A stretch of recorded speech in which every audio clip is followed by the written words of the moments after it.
Hey, I'm Robbie Kramer. You're listening to the Leverage Podcast, where we discuss using your social skills to hack dating, travel, finding your dream job, and becoming a complete man.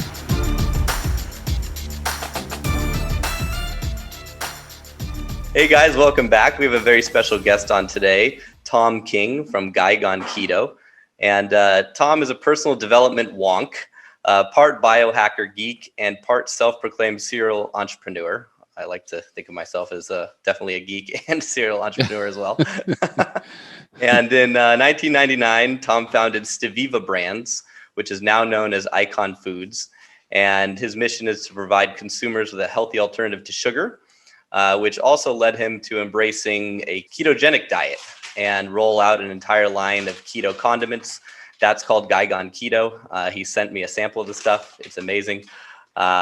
And I'm also currently on the keto diet, as well as my brother. So this timing of the interview couldn't be any better. So thanks for being here, Thom. Robbie, I appreciate it. Thanks for the intro. And yeah, let's dive in. I've always been really interested in food, and I've struggled with my weight. You know, I was a fat kid growing up, and just the science of food. So when I, learned about your bio and how you actually created, these sort of condiments, I found that really fascinating. So yeah, give us your story.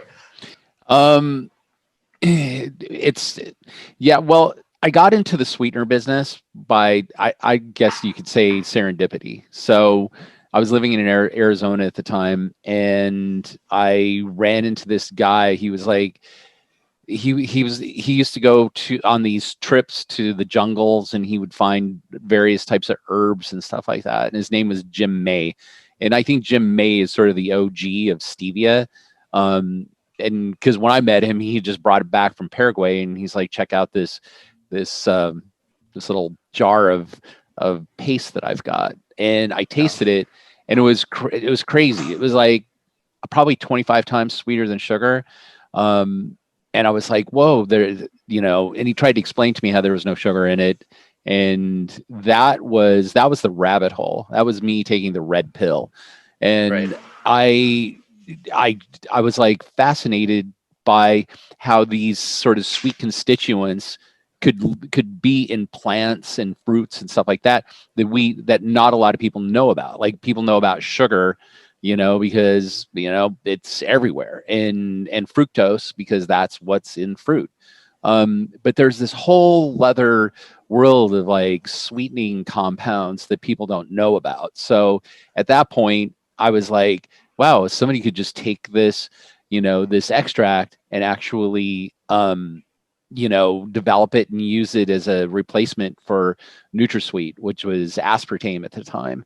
And that's what I did. So I just started on this quest of how to release those, the sweet parts of those leaves into an extract that could be used. And it's been this quest ever since, like finding out like the variety of different sweeteners that exist in nature, and how we can harness those, and how we can make different blends of them that manufacturers can then use to, make products that are keto friendly, or, have less or no sugar at all. So I have a personal question, because I had a horrible experience with aspartame, which I think is the main ingredient for sweetener in Diet Coke.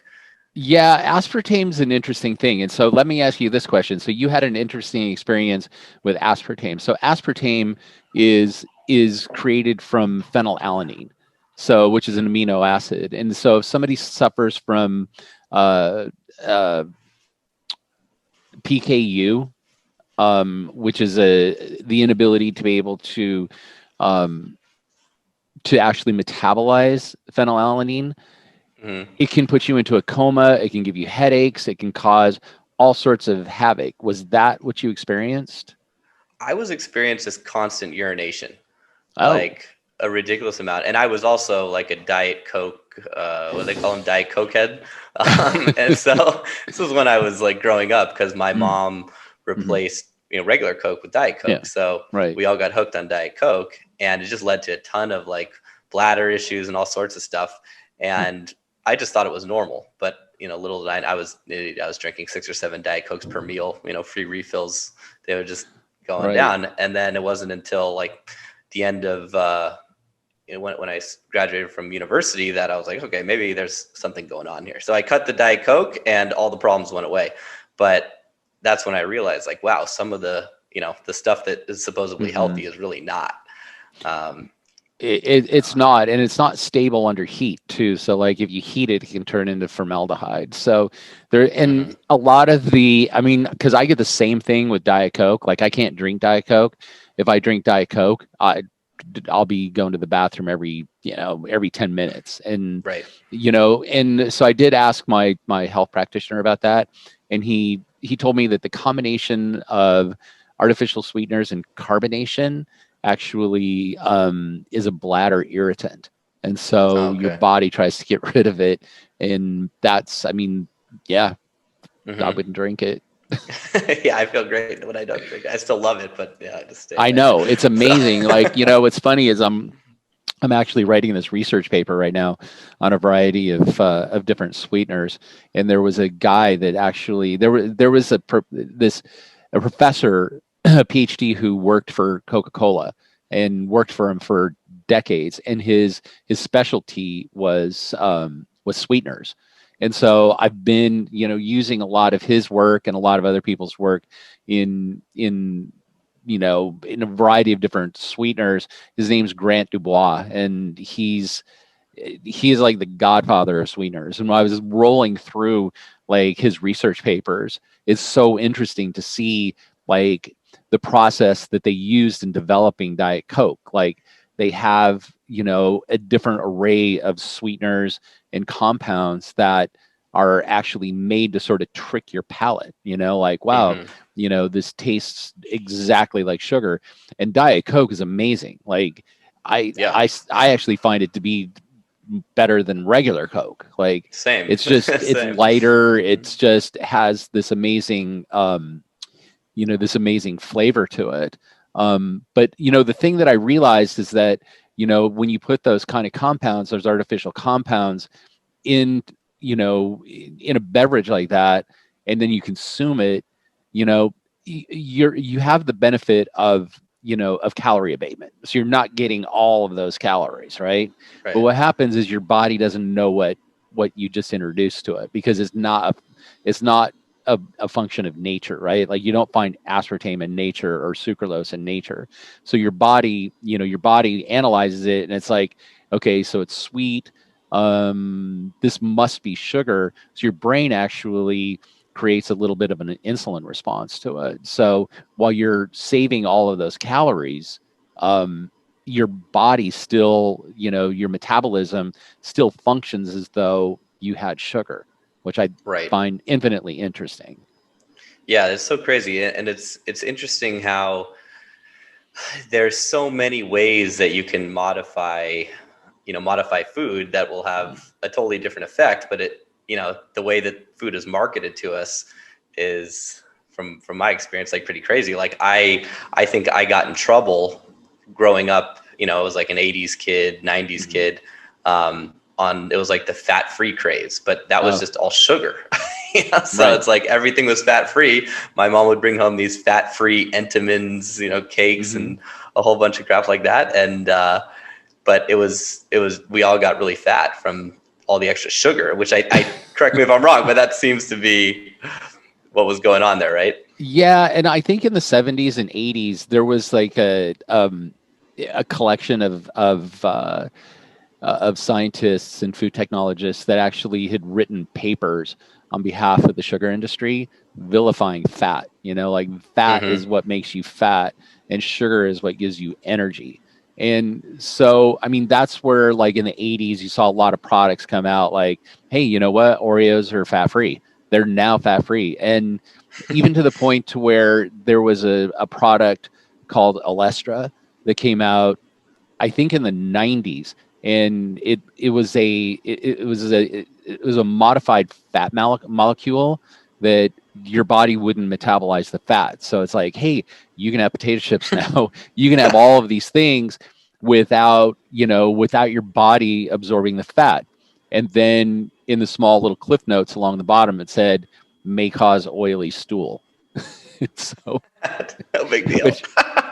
it's not a big deal if bending over, picking something up, and Right.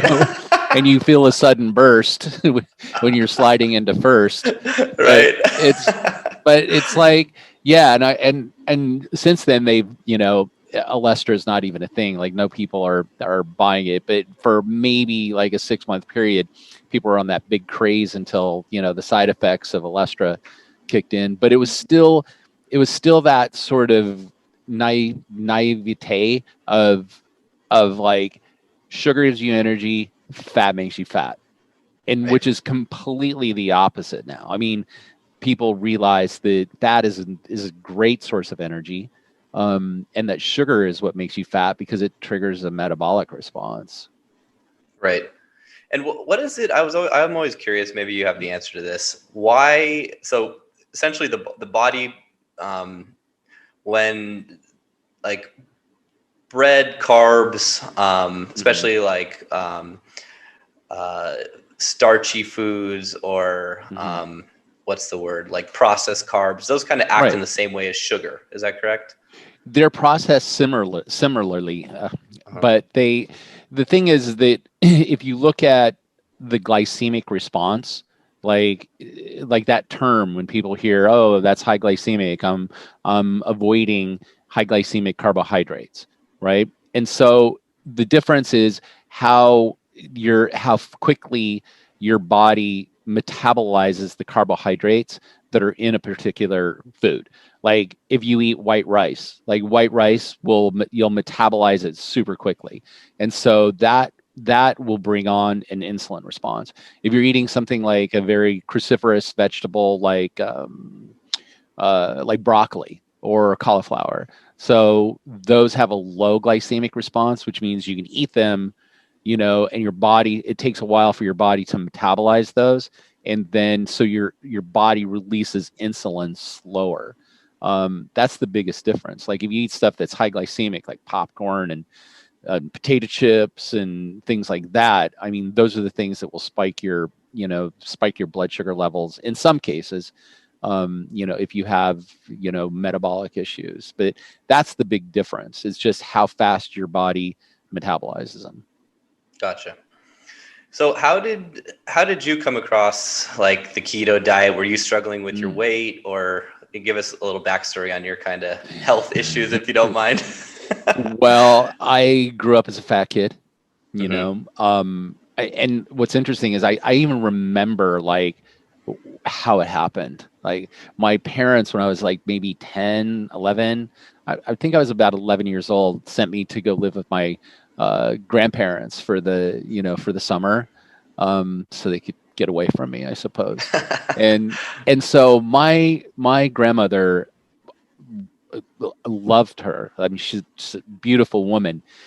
She was one of those women that would, you come into her house and she wants you to sit down and she just feeds you, like, Yeah. here you go. Here's a bowl of ice cream. Her big thing was cereal. And she's Hmm. like, here's cereal, big bowl of cereal. And she'd put cream on it. It wasn't milk, it was just cream. And so it wasn't keto because of the cereal. And so my body is metabolizing carbohydrates, and it's like, we're going to put this fat aside for right now. We're going to go through these carbohydrates because they're easier to metabolize. So at 11 years old, I came back from Wisconsin and my mom cried. I didn't Wow. fit into any of my own clothes. I gained about 20 pounds. I was super fat, like, doughy, and that's how I came back. Yeah. And what's interesting is that after that, before that point, I had no weight issues whatsoever. Like, I was just a skinny kid. Hmm. After that, I couldn't seem to get my weight under control. And part of it was I was introduced to that food, right? I was like, now my body craved it. And so every chance that I would get when I was a Hmm. kid, I'd sneak cookies, I'd sneak, like, bowls of cereal, like a stoner, and just like Hmm. nonstop, feeding myself carbohydrates. And I just kept getting heavier and heavier. And so by the time I got out of college, I was really, you know, eh, I was battling like a yo-yo weight thing. So I'd put on pound, I'd get up to 38 pounds, you know, and 40-inch waist. And then I would use diet as sort of this modality to get my weight down. That's when I stumbled upon Atkins, which is sort of the precursor for keto. And so that's what I did. I would just like eat pizza, drink beer, do the things that, you know, that I wanted to do that I thought gave me pleasure. And then I would use Atkins as sort of this modality to shed the weight. But what happens is I still had the yo-yo weight, right? But the yo-yo weight, I would get my weight down, but it would just go up a little higher and then down a little higher. And The then trend was kind of like the this. trend line was definitely going up. And so I sort of hit a wall. I was in Vegas for a trade show, and one of our vendors asked me to dinner, which means I can order anything I want off the menu as much as I want. And I had a ribeye and a baked potato and cake and wine. And I got back up to my room, and you know, I looked in the mirror and I saw an imposter, you know, because I work with, you know, keto brands and, you know, tons of like low carb companies and sugar free companies, but I just wasn't living the lifestyle. And when I looked in the mirror, I saw a person who, you know, who talked a big game, but didn't walk a very good game. And my blood pressure was like 190 over 99. I was carrying about 35 pounds of extra weight. In the afternoons, I'd have this big sort of energy slump. And I think at that point, what happened is the pain of like who I'd become, and the pain of like, you know, high blood pressure and metabolic disease and stuff like that. The pain of that sort of exceeded the pleasure that I was getting from, you know, from eating, you know, the high carb, high sugar foods. And I've always been a big fan of journaling. And at that point, I was like, hey, you know what? I need to make a lifestyle change. And I started writing it down. You know, like I live by this philosophy of think it and ink it. So I started writing what my experience was, right? And what I found so you would is keep a log of the food and how you felt about it?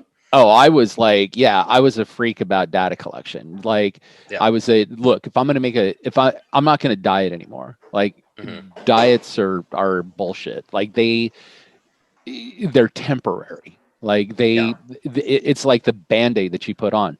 If you really want to lose weight, to feel better, you know, or in any area of your life that's a bit of a disaster, you know, you have to make a commitment to a lifestyle change.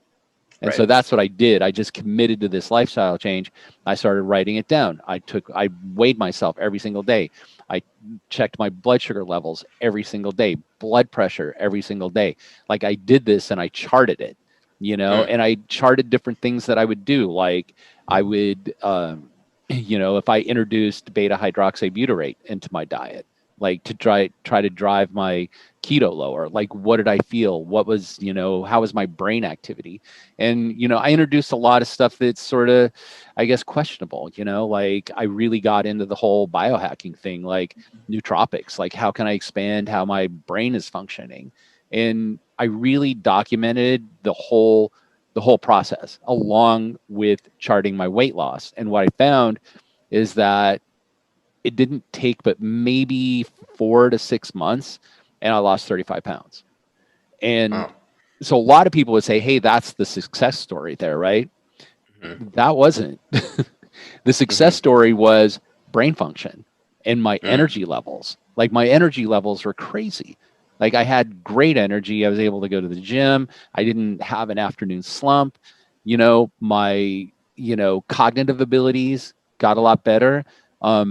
You know, and while I was going through it, that journal actually turned into a book, and took it to a publisher, and, you know, it was #1 on Amazon for like a millisecond, which is pretty cool. Yeah. And so the whole process was just like, wow, that's how you make a lifestyle What's the book name? Gone Keto. Gone Keto. Okay. So Gone Keto. Yeah. So Gone Keto was the book. And so a lot of people, you know, that I talked to are, oh, you wrote a book on keto. And I'm like, well, it's not really a book on keto as much as it's my own confession of, Hmm. being an imposter in this industry. But the bigger part is how to find the discipline to make a permanent lifestyle change. And that's what, I think that's the essence of the book. And, I get Hmm. feedback on it, like, where are all your recipes? And it's like, just go online. It's like, Yeah, you want to exactly. find a keto recipe? It's the number one search term in Google. Just type Right. it in. Um, and that sort of led to the condiments then, and the condiments, like, people are like, oh, that was a great idea. Well, it was a selfish idea because I Uh, couldn't have ketchup. I couldn't have teriyaki. I couldn't have any of the sauces that I wanted because they were so full of sugar. Right. And a lot of people, like with ketchup, people put a bunch of ketchup on their hamburger or whatever, and yeah, they don't realize that ketchup has more sugar than ice cream. it's It's crazy. like, it is crazy. And it's like, Yeah, so barbecue sauce, teriyaki barbecue, sauce, like all the all of it. stuff. Like you don't even think about it. You just, when I eat, if I go to McDonald's Mhm. and I try not to, but if I do go, I'm gonna order probably 5 or 6 barbecue sauces just for one Yeah, large fry, and that's right. probably more sugar than the fries. So, It has uh, definitely more sugar than the fries. But so when I discovered that, when I really started doing a deep dive into where all the added sugars were, I mean, that the whole Gone Keto brand of condiments was selfish. It was like, yeah, I want this for myself and nobody else is making it. And I mean, one of my friends just told me, like, well, why don't you package this and sell it? That's the business you're in. And I'm like, mhm, genius. yeah. so I did, and now it's just been a constant stream of innovation, like adding more condiments.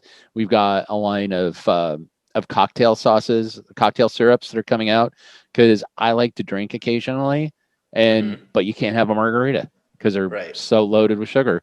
And so I'm like, well, I can solve that, because I don't think that a shot of tequila is going to hurt anybody. Right. So, Well, isn't I've heard mixed reviews on this. mhm, Some people like alcohol. mhm. I've heard tequila's okay on keto, but other alcohol isn't, or it's all okay on keto. Um, what's the deal with that? So here's the thing with alcohol. Alcohol will knock you out of keto, but it will Okay. knock you out of keto briefly. So alcohol is ethanol, right? I mean, that's the chemical name, is ethanol. And it's just like a sugar. Your liver metabolizes it. And it's such a highly concentrated form of sugar that your body, your liver is not able to metabolize it entirely. So that's why you get drunk. Like Mm, if our liver was like, oh yeah, I got this, you probably wouldn't get drunk. But the more that you overload your liver, the drunker that you get because your liver is unable to metabolize everything you're throwing at it. So if you have a drink, like, just make it straight alcohol or dry red wine because that's going to have the mhm. least amount of sugar. But like one shot, it'll knock you out of keto for a minute because your liver is going to be busy metabolizing that ethanol, but you'll bounce right back into keto. So it's not one of those things like you're eating a bunch of pasta or something that's going to, you know, wreck you for a couple days. It's Right. definitely going to throw you out. Is it good for you? No. Like, I'll just tell you straight up, alcohol is not good for you.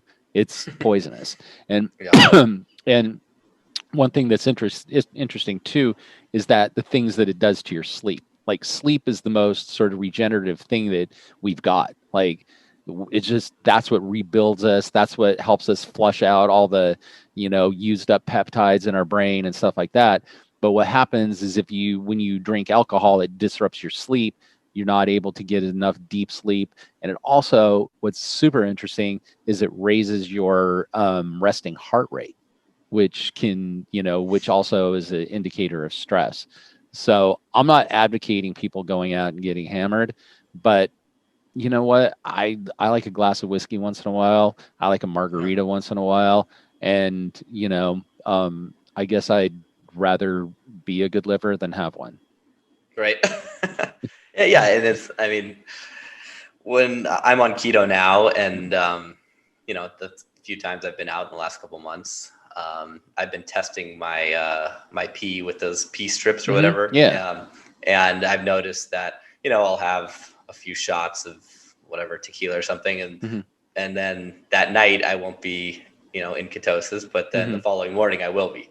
Yeah. So, but yeah, as you mentioned, like if I eat pasta or rice or something like that, I'm out of it for a few days. Yeah. Yeah. It's not, booze isn't good for you, but I'd Mm, say that it's better for you than a donut. yeah. What about do you have anything to say about those pea strips? Are those effective? They stop working after a while. I heard a myth about that. Um, I don't generally use pea strips. I mean, pea Hmm. strips will give you an idea whether you're in keto or out of keto. I think that if you practice keto long enough, you can tell when you are. It's generally like you get a particular taste in your mouth Hmm. that's almost sweet like alcohol, and those are ketones.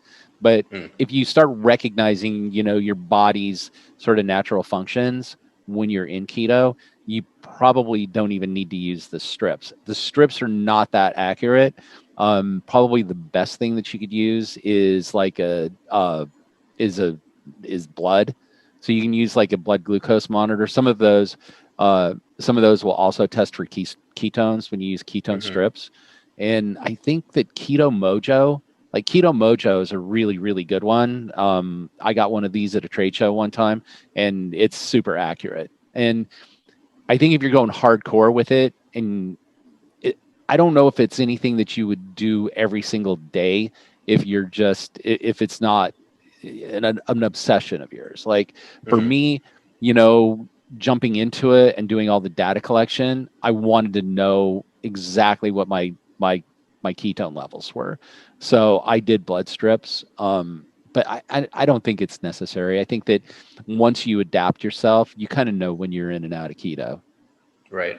What about so another thing that I tried back in the day, Mhm. and I measured my body fat before and after. I did Tim Ferriss's slow carb diet, Oh, nice. which I think is basically keto, except it also has beans, if I'm correct. Hmm. Um, and I mean, I didn't lose any weight because I was tracking my weight, and Hmm. I was also tracking my body fat. But I did Hmm. lose, according to the test. I think I lost like 6% body fat Wow. in, yeah, like I mean, I was around 30% when I started, Yeah. um, and I lost 60 pounds in about, That's a lot. yeah, I lost, and it was fast. I lost it in about 100 days. Um, Back in 2011, but I started off basically just doing like super low carb, no sugar, no Hmm. processed foods. And then Hmm. halfway through, I was like, this is horrible. Because I was Right. basically just eating, egg whites and chicken breast all day. Hmm. Um, so I switched to the slow carb, and I definitely lost fat according to the Hmm. test during that period, which was, I don't Hmm. know, like 6 weeks or something, but Yeah. I didn't lose any weight. Mm. Um, and yeah, so I was curious about that, if you have any thoughts. I do. It's so slow carb. I like slow carb, and I think that I think it's super effective. And as far as like keto goes, like keto's not for everybody. So I don't want to like have people think that keto is the end all of every diet or every lifestyle that you're going to see. Um, so I practiced keto hardcore for probably 3 years, like never going out of keto. Huh. And what Never cheat happened? meals, no like No, I started out with cheat meals though, and uh-huh. that was like a hot mess inside of a burning dumpster. So it was like so I would go like all week, and then Sunday all hell would break loose. Like Uh-huh. there Cheat was a day. it was a real cheat day. Like Uh-huh. I'd have a hamburger and French fries and pie and beer, and like I would just literally just be gluttonous about it, and then go home and fall asleep. And Uh-huh. it took me probably 3 solid days to get back into keto, where you're going to practice keto, when you're going to be in keto after that for maybe 3 days, and then back into a cheat day. So what I found is that it had no effect. Like it just Hmm. didn't. I mean, um I reversed every gain that I was making, and that was where I really started to realize that you have to make a lifestyle shift. But with that said, I did solid keto for 3 years, and then I wanted to really cut. Like I really wanted to lose like maybe an extra 7 to 10 pounds. And what happened is that I couldn't lose it. Like I'd fast, I'd get close, but then after the fast was over, all that weight would come back, and it's probably mostly water anyway. But I was finding that I How long were couldn't you live. fasting?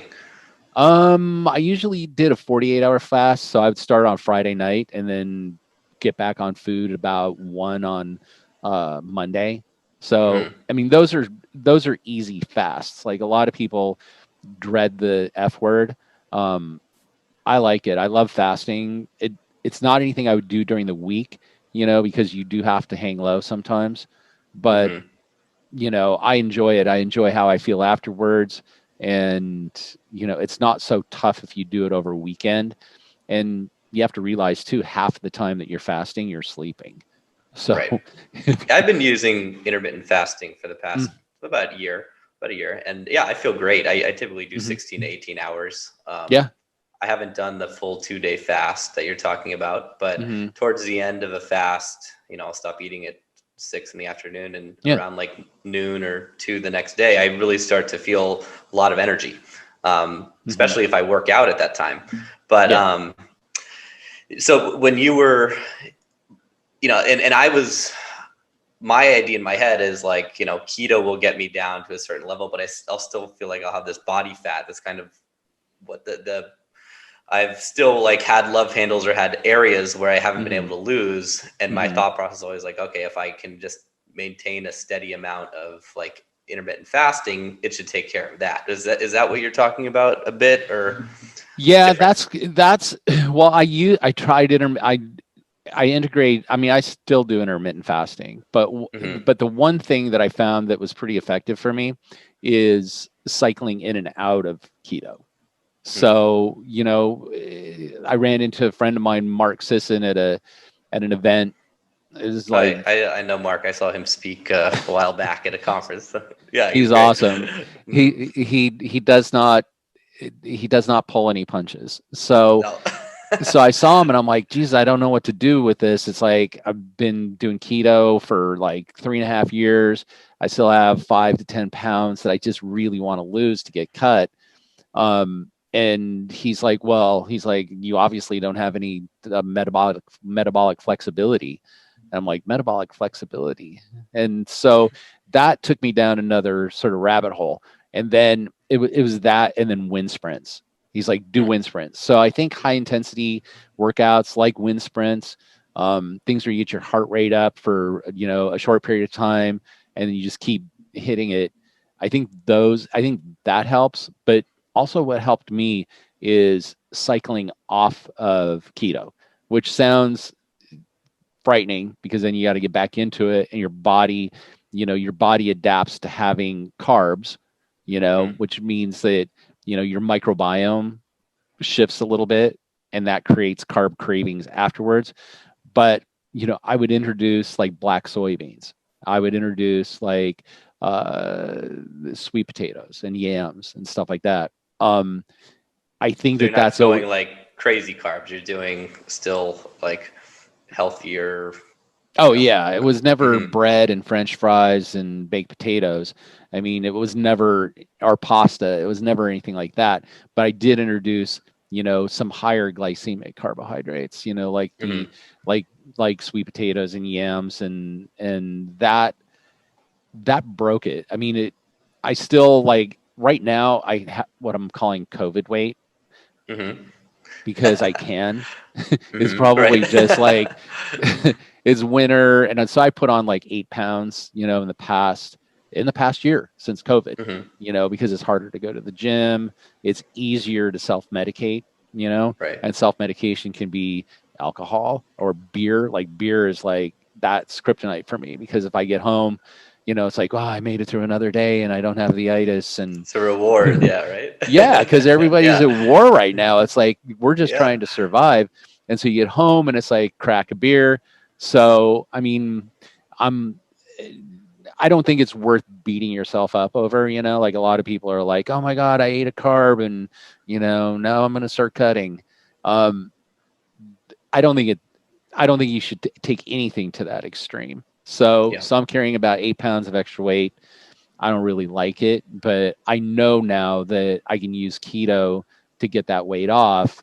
And, I know that I can do it. Like I have the confidence that this isn't going to be sticking around forever. But Right.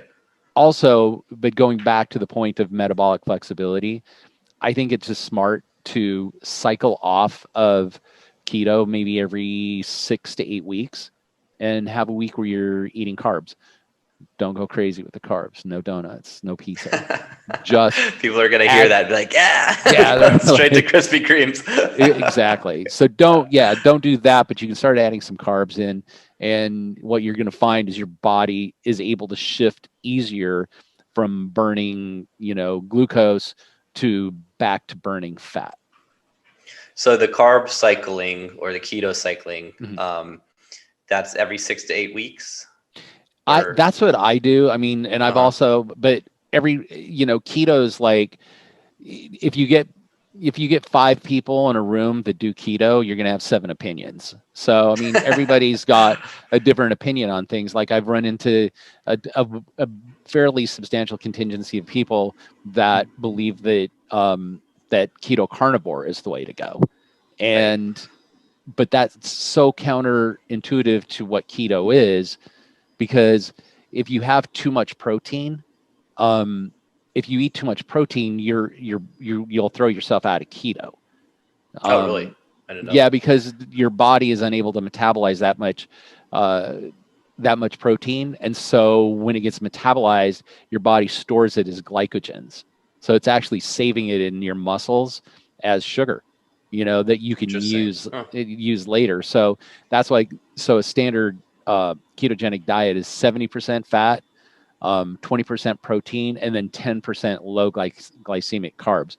So, I mean, I've run into many people have been, oh, you're the guy who eats meat and cheese all the time. That's not true.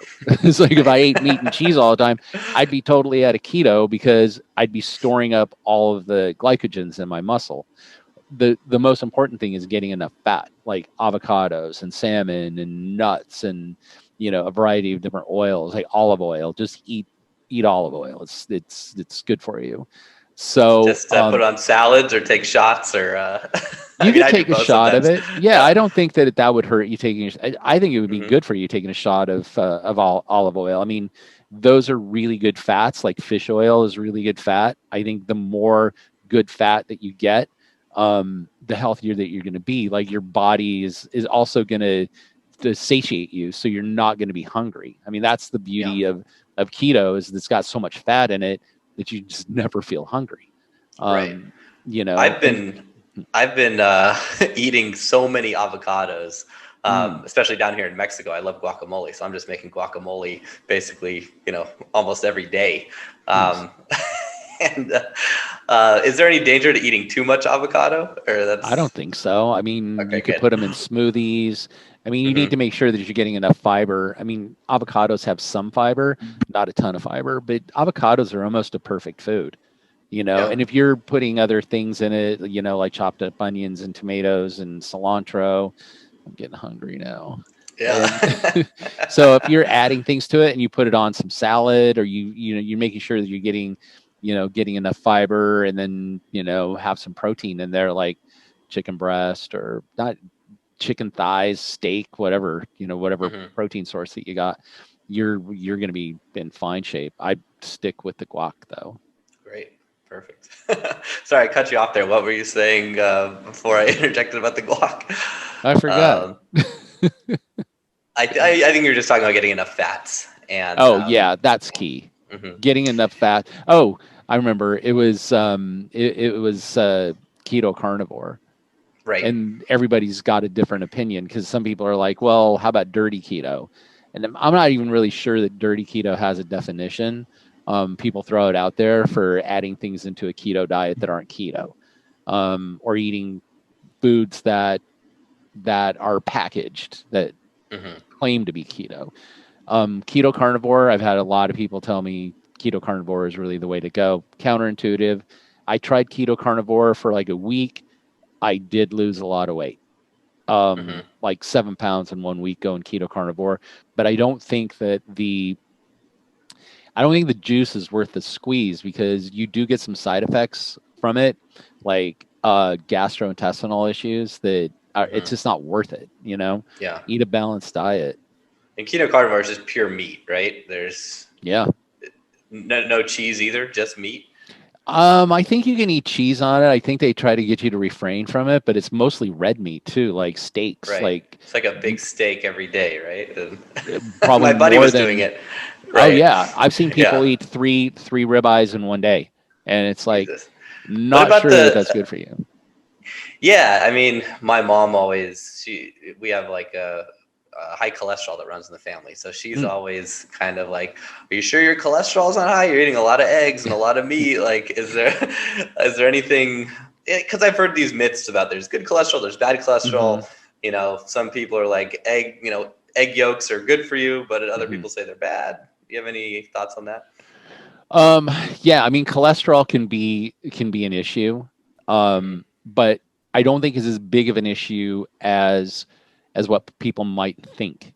Your body utilizes cholesterol. I mean, it's sort of almost like vitamin D in the way that it functions similar to as a hormone. So, I mean, you need cholesterol to produce testosterone. So, you do need cholesterol in your diet. Can you get too much? Well, you get hardening of the arteries and things like that. And I think also it's the quality of the cholesterol. I'm not an expert on cholesterol, but I don't know if you've ever listened to Peter Attia's podcast, Dr. No, never Peter heard of it. Attia. Check it He's out. got some deep dives. He's really big on sort of teasing out, the truth about cholesterol. I would listen to a couple of his podcasts where he's interviewing professors that specifically, deal with cardiac issues and how cholesterol relates back to it. But I, I'm not afraid of cholesterol, but I don't think I eat enough stuff that's got so much cholesterol in it. Probably the worst thing that I eat is dairy. I'll have a little bit of cream in my coffee, and that'd be the extent of it. And cheese, I have a terrible cheese habit. So I love cheese. How about sour cream? That's I like okay for sour the most cream. part. Yeah, I love it. When you look at it, if you're getting the full fat sour cream, I think you're completely fine. As long as you're staying away from dairy products that have had the fat removed, like low fat or no fat sour cream. There's just not a thing. That's not really sour cream. So what they do is they'll take skim milk. You'll get sort of a fermented skim milk that's got a bunch of hydrocolloids in it, and hydrocolloids are compounds that thicken food, like carrageenan and stuff like that. So you're going to get gums, and you're basically going to get some water with some gums with some dairy in it that tastes like a little bit like sour cream. So I would avoid those. I would just go, if you're going to have sour cream, have sour cream. Okay. So for the most part, I mean, I love what you're saying because it's kind of what I'm already doing. And I love to add in some of those carbs you're talking about, like sweet potatoes and yams. And I mean, the only other thing is I just don't have the discipline. Like once a month, I just feel like I have to go crazy and, have a bunch of beer, eat a bunch of pizza, ice cream, like that. How big of an effect is that? Is it, how big of a deal? Because Are you I asking totally permission, agree. Robbie? Yes, This I sounds am. like you're asking permission. Can I please do it? I don't, you know what? It really depends on how your body responds to it. If it's a once a month thing, I don't think it's going to hurt you. I mean, you're going to be able to get back into keto, fairly quickly. And, if it's a once a month thing, why not? I mean, seriously, your life is about, enjoyment. We're here for such a short period of time. Why make ourselves miserable? Totally. Well, the other interesting thing you said, I never thought about this before, was I used to need a nap every single afternoon, like around 3 or 4 o'clock. I would just crash. And now that I've been on keto, I haven't really had that desire. And you mentioned that earlier, so that's a pretty common thing that you found. Oh, Yeah. 100%, 100%. Hmm. And what happens is your body is starting to deplete, deplete the glucose, and you just get sleepy. So absolutely, like if you're burning, I like to think of it this way. So, the saying, the candle that burns twice as bright burns half as long. I mean, Hmm. I would look at that. Like when you look at burning fats, like burning fats is a really slow but steady um, energy source, right? Like if you want to get wound up, drink a bunch of sugar. Or if you want to just conduct an experiment, give a child, a bunch of sugar. Like if you give them a Hmm. Coke or something like that, the next thing you know, you have a maniac on your hands. Like they're running Yep. around the room and screaming, and it's like, settle down. And I mean, Hmm. that kind of shows you the different types of energies that you can get from a food source, like you're going to get slow and steady from fats, but you're going to get these huge spikes from sugars and high glycemic carbs that are going to take you up super fast, super high, and then they're just going to drop you off. And that's what happens about 2 or 3 in the afternoon when you're like, oh, I can't do this anymore. And that's when you run in and having a shot of espresso and Hmm. trying to wake yourself up. But you won't get that. Yeah, you don't get that from keto because your body is still consistently burning fats and you're not running out of energy. Gotcha. What any thoughts on coffee? Um, Obviously, just black coffee is kind of what I've been doing, but it's I for no a lot of intermittent fasters, they kind of like it's the only thing you can have really during the fast, anyways, coffee or tea. Mm-hmm. Um, and I notice when I drink coffee, I kind of have the same sort of thing that happens when I drink Diet Coke because I'm just always Right. running to the bathroom. Yeah. Yeah. It's a diuretic. Um, yeah, coffee. I mean, if I said anything negative about coffee, I would just be a hypocrite. Like Mm, I love coffee. That's how I start my morning. yeah. I usually cut it off at about noon. Like afternoon, I won't have any caffeine. I think I don't know. I like coffee. I hear different people's opinions on it. Some people say that coffee is very good for you. That it helps with circulation. And I hear other people that say if you drink too much coffee, what can happen is you'll tax your adrenal system and, your hormones will start getting out of whack. I think all things in moderation. If you like to have a cup of coffee in the morning, have a cup of coffee in the morning. If you're having a cup Sure. of coffee at 3 p.m. because you're tired, now you're using it as a substance. I would Right. say, but I would say all things in moderation, and coffee would be one of those.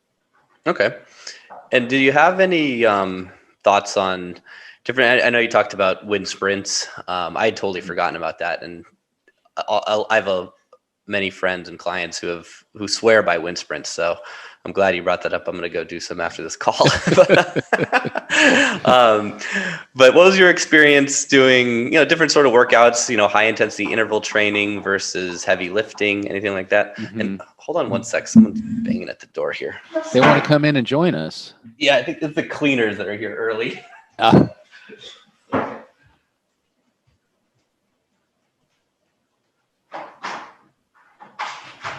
Hola, buenas tardes. Cinco, ¿ok? Yeah, cinco. Gracias. Muchas gracias.